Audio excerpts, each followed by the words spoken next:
రే చదువుకో, అలా ఎందుకు తిరుగుతూ ఉంటావు, టైం వేస్ట్ అవుతుంది, మీ కజిన్ చూడు ఎన్ని మార్కులు తెచ్చుకుంటాడో.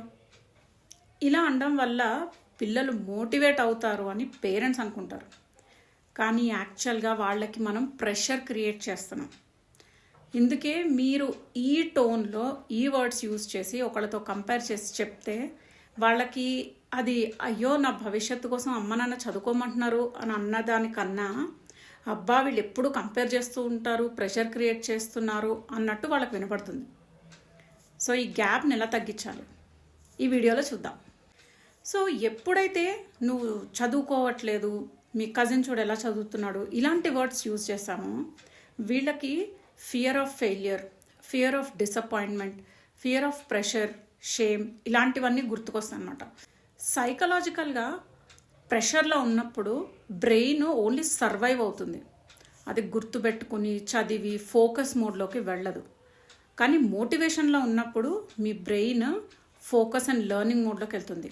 సో యాజ్ పేరెంట్ మనం వాళ్ళకి చెప్పే మంచిని మోటివేషన్గా ఎలా చెప్పాలి, దానికోసం ఏం చేయాలంటే ఈ సెంటెన్సెస్ వాడండి. నీకు ఏది కష్టంగా ఉంది నాతో చెప్పు, ఎస్ నేనున్నాను, నువ్వు ఎక్కడైనా స్టక్ అయితే చెప్పు, మనం కలిసి వర్కౌట్ చేద్దాం, ఒక్కొక్క స్టెప్ ముందుకేద్దాం, నువ్వు భయపడాల్సిందేం లేదు, లెట్ us ట్రై, ఈ జర్నీలో నీతో పాటు నేను ఉన్నాను. ఇలాంటి వర్డ్స్ యూజ్ చేస్తే ఇలా వాళ్ళకి భరోసా ఇచ్చినప్పుడు వాళ్ళ మైండ్ మోటివేషన్ మోడ్లోకి వెళ్తుంది. ఓకే మా పేరెంట్స్ నాతో ఉన్నారు. ఎస్ ఒక్కొక్కసారి తక్కువ మార్కులు వస్తాయి, నేను కూడా నా స్ట్రాటజీని ఇలాగే మార్చాను. సో మనం ఎప్పుడైతే స్పేస్ ఇచ్చామో కింద పడడానికి, లేవడానికి, తప్పులు చేయడానికి, ట్రై చేయడానికి స్పేస్ ఇచ్చాము, వాళ్ళ స్పేస్లో గ్రో అవుతారు, ఎక్స్పాండ్ అవుతారు.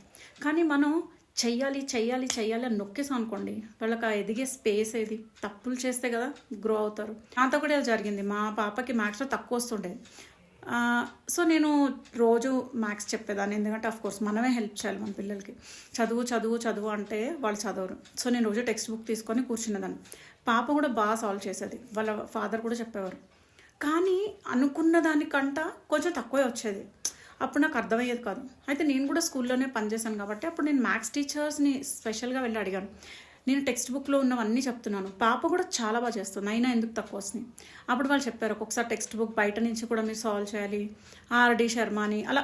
అంటే నేను ఇక్కడ చెప్పేది ఏంటంటే పడనివ్వండి, ఎస్ తక్కువ మార్క్స్ వచ్చాయి, ఇప్పుడు ఏం చేయాలి, ఓకే నేను ఇంట్లో చెప్పాను అయినా తక్కువ వచ్చాయి, మళ్ళీ అప్పుడు స్ట్రాటజీని మార్చాలి.